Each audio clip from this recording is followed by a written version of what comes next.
And good evening. Welcome to Worldview Tube's Washington Report for this June 2nd, 2025. June 2nd, 2025. Senior DOJ officials didn't know database allowed FBI to bury existence of Russiagate documents.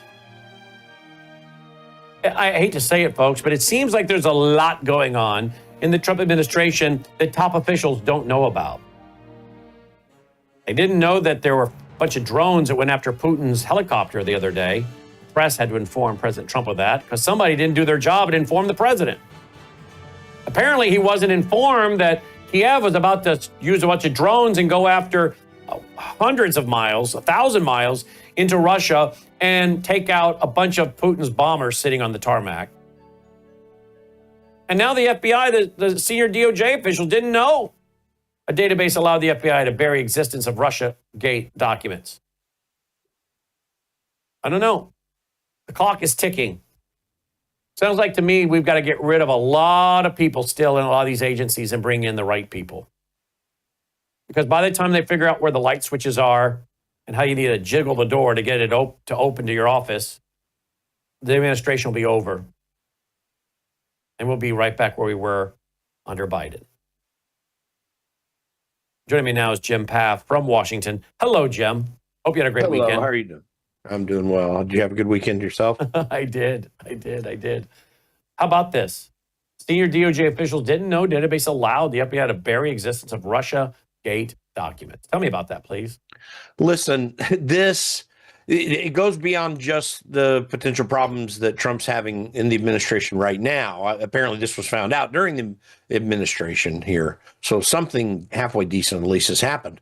But what it really does prove, and I was looking up, there are criminal penalties for what this was. Now let's describe this clearly. What happened was they put all the documents in the Mueller investigation and the Crossfire Hurricane investigation under what was called special access in the FBI Sentinel system, which tracks all documents. Now, there's a restricted access and a special access. Restricted access will show if you've done a search on keyword, and at least you'll know that the file's there. Special access, it did false positives, which meant it never showed up. Why is this important?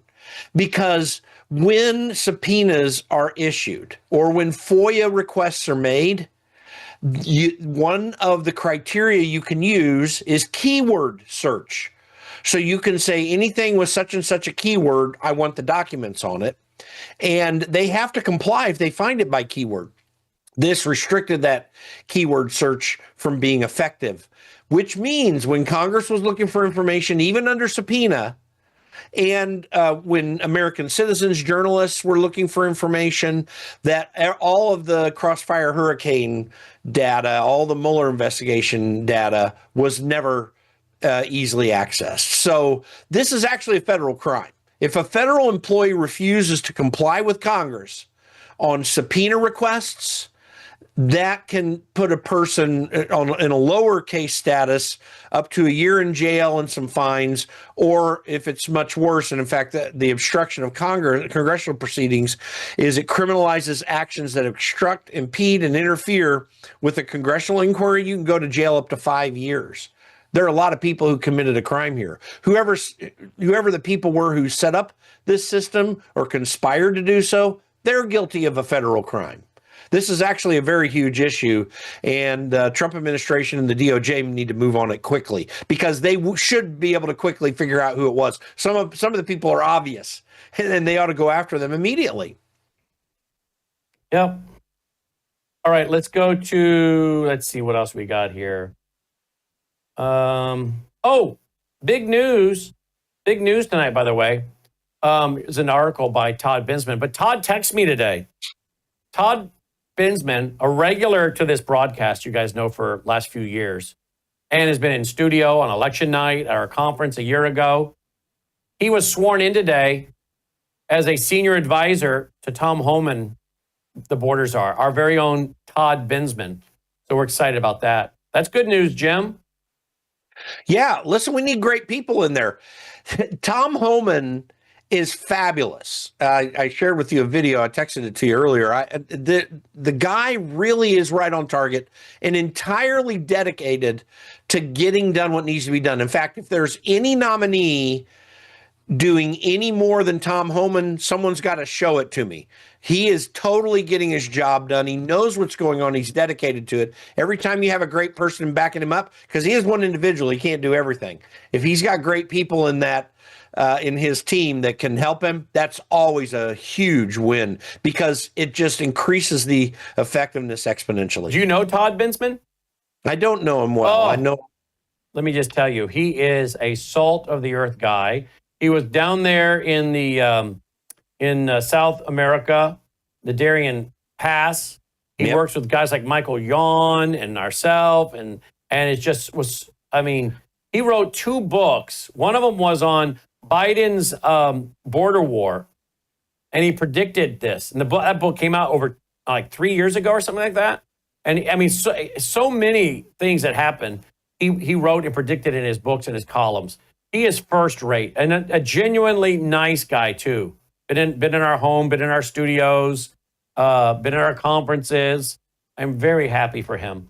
Well, and the research he did down there was fantastic and very valuable. Yeah, by the way, add Brett Weinstein, you know, of Eric and Brett Weinstein fame, you know, a couple former Democrats who ended up kind of really coming on board with this. Brett Weinstein lived in Panama for many years. He did a lot of great look into this as well. That is seriously important to understand because we have military-age Chinese illegals who are coming up through the Darien Gap in an organized fashion. They had camps down there where they were working these guys through the system to get them up there. I don't know what that means yet. I was having some discussions about that with people today. There's a lot of serious stuff related to this, so it's great to have him in there because his knowledge is going to be invaluable. Absolutely. Here is, by the way, Tom Homan,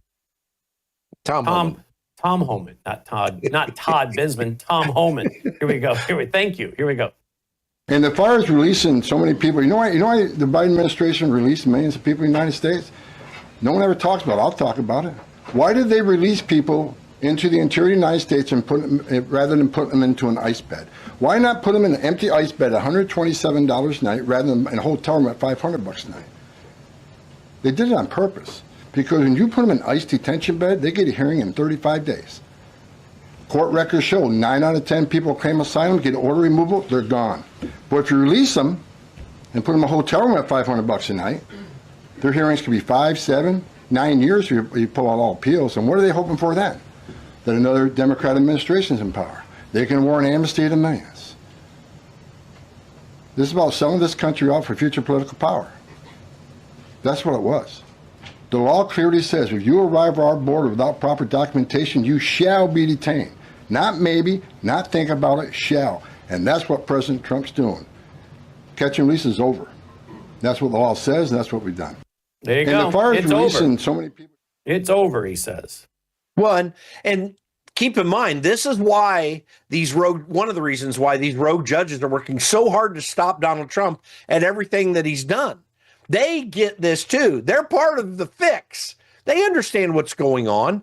Remember when everyone said that you're insane for talking about what was called replacement theory? Yes. There was a very serious effort to replace Americans, to add to American population from people coming across the border who would have a greater tendency to vote Democrat. That's exactly what's been going on. It's indisputable now.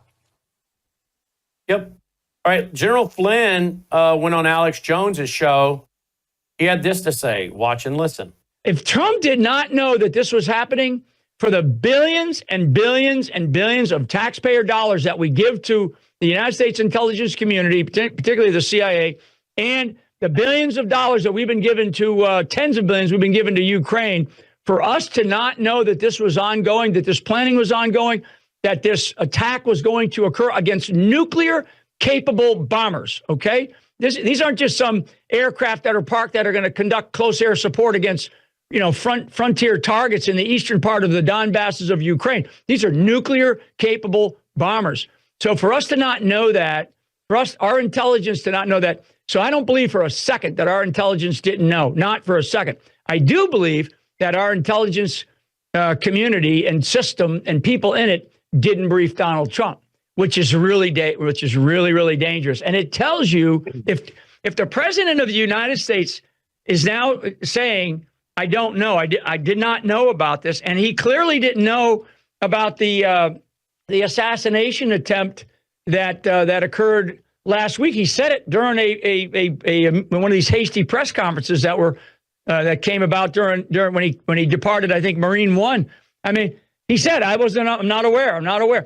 I mean, these are huge issues. If I was Trump, if I was sitting in that situation room right now with the director of the CIA, the director of national intelligence, the secretary of defense, and maybe the director of national security agency, some of the other key people, secretary of state, I would want to know, because I would find out. I would tell the FBI, I want an investigation going on right now as to who knew what and when did they know it about this particular attack. And I would tell Pam Bondi, I want a special counsel right now to determine exactly what occurred here. Why wasn't I brought up to speed on these kinds of issues? And I don't want it like 6 months or 4 years from now. I want it in the next week, okay? And I would put the fear of God into these people to tell them, look, folks, as the president of the United States, I need the full range of information and intelligence in order to make the best decisions.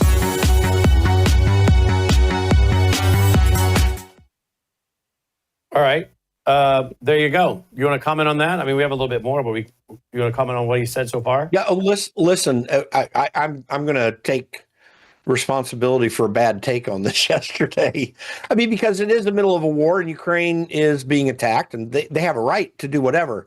But the fact that the president was unaware of this, and there's no doubt our intelligence agencies knew this was taking place. They're embedded over there. So, that is just freakishly bad. And the fact that they were nuclear bombers, which is not, the worst thing. I mean, again, if you're going to attack people, you're going to attack them. But the reality that this had very real nuclear war implications, and the fact that the president of the United States had no knowledge of it, what that literally means, and Michael Flynn didn't say this explicitly, but I am, what that means is that our intelligence agencies were working with Zelensky to conspire to keep this from the president of the United States. That's exactly right. That's illegal.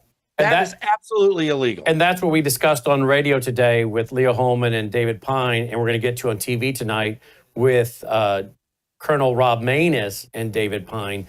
We all believe that our intelligence arena is involved and are keeping him in the dark. And this is the second time in a week.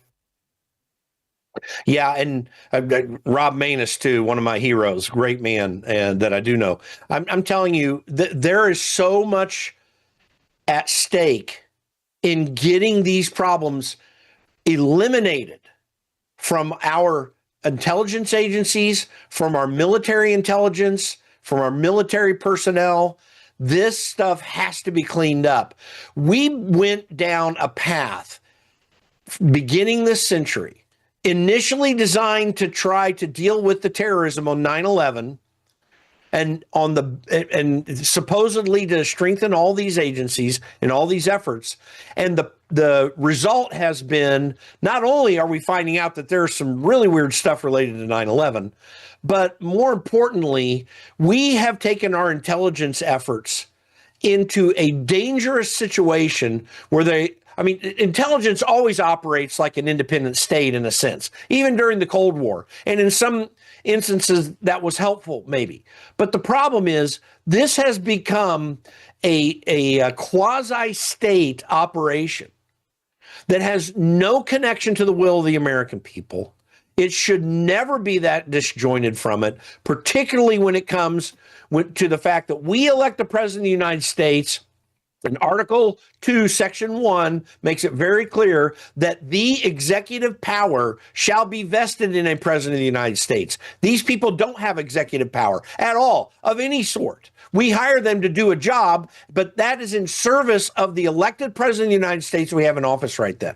It is insane and absurd what's going on in our government right now related to this stuff, and it's got to stop now, and it needs to be aggressively pursued. And everyone who's breaking the law should be indicted and sent to jail if they can be found guilty. We have to have that kind of a serious effort here. This is as bad. Remember, Jonathan Pollard was just giving information to the Israelis, and it was probably favored. This was 30 years ago or so, and it was probably not unfavorable to us necessarily and helpful to Israel. Like that, it was the kind of clandestine thing to give Israel a leg up that we weren't giving them at the time. Now it's bad, but that guy was found guilty and was sent to prison for the rest of his life. This is far worse than the Jonathan Pollard situation, and something's got to be done about it.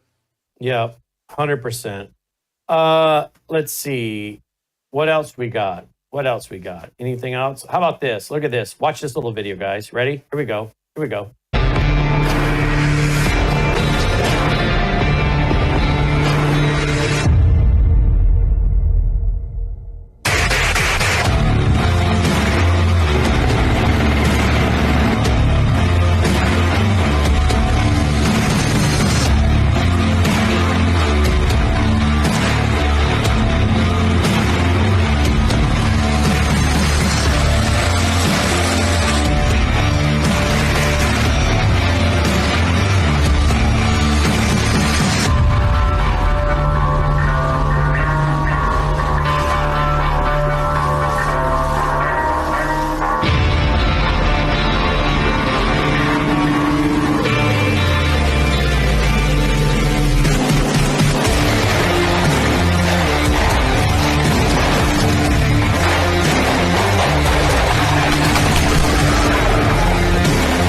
Wow.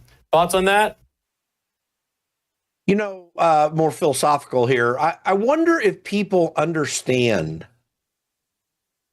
why.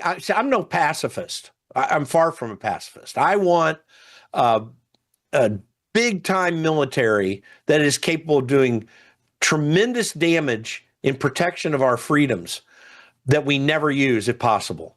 I don't think people understand when we are playing around with war that we are creating potential problems that are of great import. We've got Iran about to finish up having a nuclear weapon, it seems. We're in a way have built the type of aggressiveness in Russia where there have been threats of the use of nuclear weapons. And I'm not saying that Putin isn't evil. He's entirely evil. I have no affinity for the guy at all. And I know there are some people as it relates to Ukraine have some affinity to him. But I'm telling you what, we are on the precipice of serious disaster in this world if we don't change how we approach things. Yep. If we cannot get Congress on board to support President Trump in working toward peace, that I'm just very concerned constantly. Yeah. Well, we're talking about it tonight, as we did on radio today. We're moving closer and closer to World War III with NATO, and Article 5 gets triggered. How do we keep ourselves from getting involved? And how do we know that we don't have the deep staters and the CIA already involved in attacking Russia with those drones, and those same characters don't carry out some kind of false flag in America and blame it on Russia to get the American people all stirred up to go to war? By the way, they a little bit less consequence, though not too much less. That's what they did in COVID. Stir people up and get them to run into their homes. Listen, they want us to hunker down and abide by their plans for moving things internationally, for tweaking the international stage for whatever nefarious purpose might be in their mind. If it's mere revenge against a country they don't like, there's that. If it's the military industrial complex making billions and billions and billions of dollars from new weapons, there's that motivation. If there's just undermining a president of the United States and asserting authority in the executive against the elected president, that motive actually exists. We've got a lot of issues. It's very concerning what these people are doing. And to be candid, they're stupid. Many of them have degrees and maybe high degrees and a lot of experience, but they're stupid. They make bad decisions. It's incredible to me how we have really gotten to this point. Donald Trump and his administration needs to shut this down. We need more aggressive action. Michael Flynn is exactly right on that point. So we're going to deal with this tonight. The co-founder, CEO of Palantir, Alex Karp, says his company's software single-handedly stopped the far right in Europe and was involved in passing out the COVID shot or advancing that, I think. Let me just play the clip. I'm going to play this tonight on Brandon House Live, too. Here we go. Look, we built PG, which single-handedly stopped the rise of the far right in Europe. We built Foundry, which was used to distribute the COVID vaccine and saved millions of lives globally. We built what we call multi-constellation, and what's often called the digital kill chain. And they're category-defining products. So when you deliver these products to the market, just honestly, people say this isn't going to exist, this isn't valuable, but then it changes the market. And then the market is the Palantir market. Now, that doesn't mean everyone in the world is going to buy our product, but it means most of the sensible people in the world are going to buy from the category we. Okay, I want to go back to the beginning. What did they do? Look, we built PG, which single-handedly stopped the rise of the far right in Europe. We built Foundry, which was used to distribute the COVID vaccine. Wow. I mean, and what does this guy have in common with MAGA? Not a lot.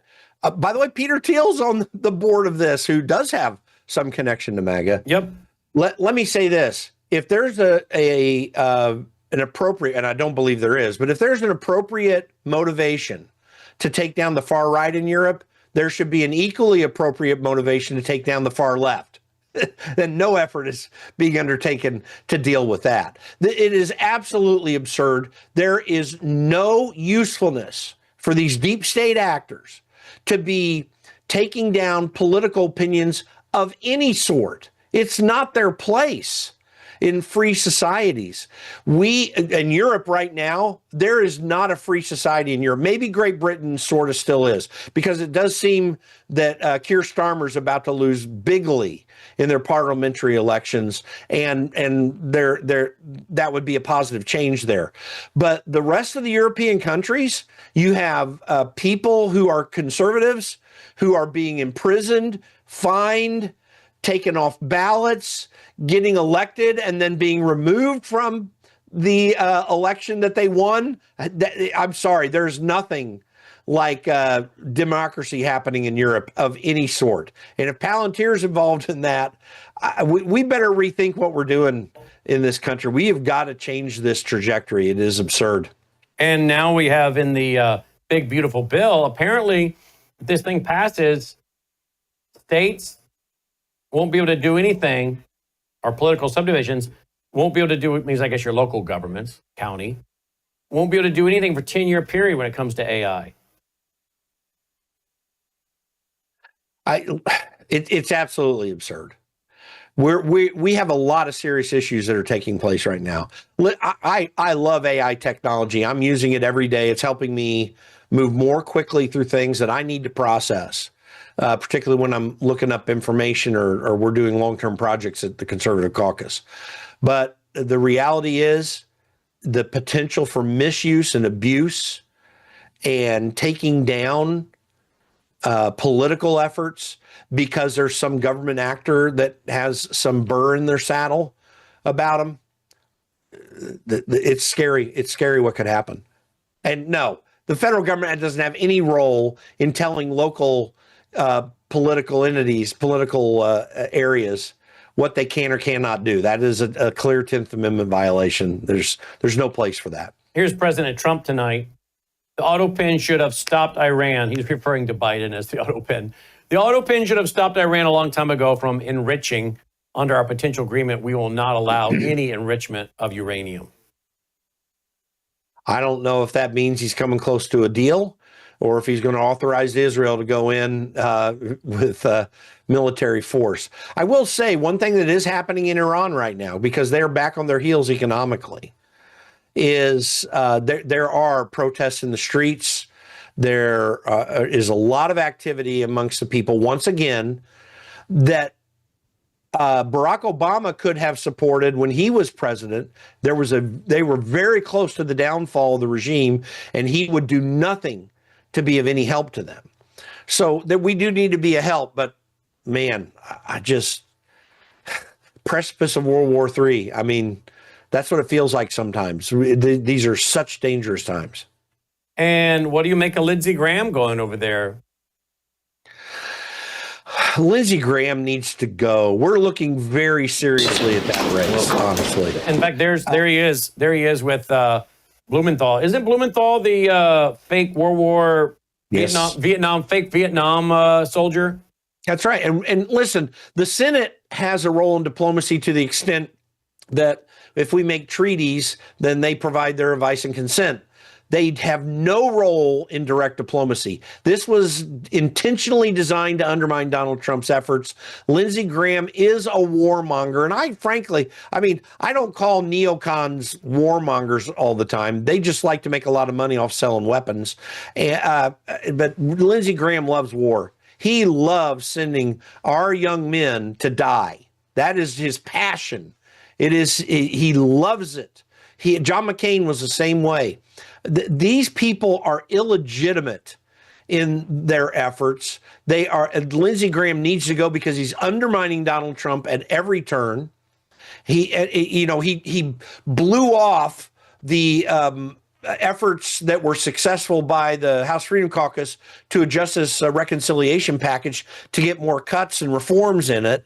And he said, screw you, we're going to do our own thing. This guy is not a friend of Donald Trump or of the MAGA movement or of conservatives in general. He is a self-motivated, self-directed man, merely out for his own gain. I think he's one of the most absurd politicians that I've ever seen. How does he keep getting reelected in South Carolina? Well, because it is a real challenge. Incumbency challenge is very problematic. He raises a lot of money. He's very effective at that. You have to give him credit for having created the kind of connections in the state that helps him push the levers. Mitch McConnell does the same thing in Kentucky, or at least historically has. And there have not been very many people willing to take that on with him. So my understanding is that there are some very interesting prospects coming against him this election. I don't know if they're going to happen, but there is going to be some movement. But again, it's really challenging defeating an incumbent. Of incumbents that run for re-election, more than 90% in every election cycle get re-elected. And that's because the parties have created incumbency advantages in their states, and they've got incumbency advantages in Congress as well too. So it's a real challenge. We've got to turn a lot of members of Congress over, because we have to start anew. It's an almost insurmountable challenge, one of which we're going to be taking up in 2026. I don't know. This is maybe the worst problem that we have in our politics is Congress. Ukrainian drone swarms are striking power substations in the Russian-occupied regions of Kherson, and however you say that other name. So this is new tonight. So I don't see this thing going away anytime soon, but we'll keep you posted. Yeah, and both sides are intransigent right now, not wanting to do anything. And Putin's bad enough and tough enough. Yep. Zelensky has been a really bad actor in this entire thing. TheConservativeCaucus.org, TheConservativeCaucus.org. All right. And ours, worldviewfoundation.com, one of our sponsors, helps us push out free programming for educational ministry purposes. Thanks for watching. Thank you, Jim, and thank you. Take care. Tonight on the Worldview Report, Ukraine.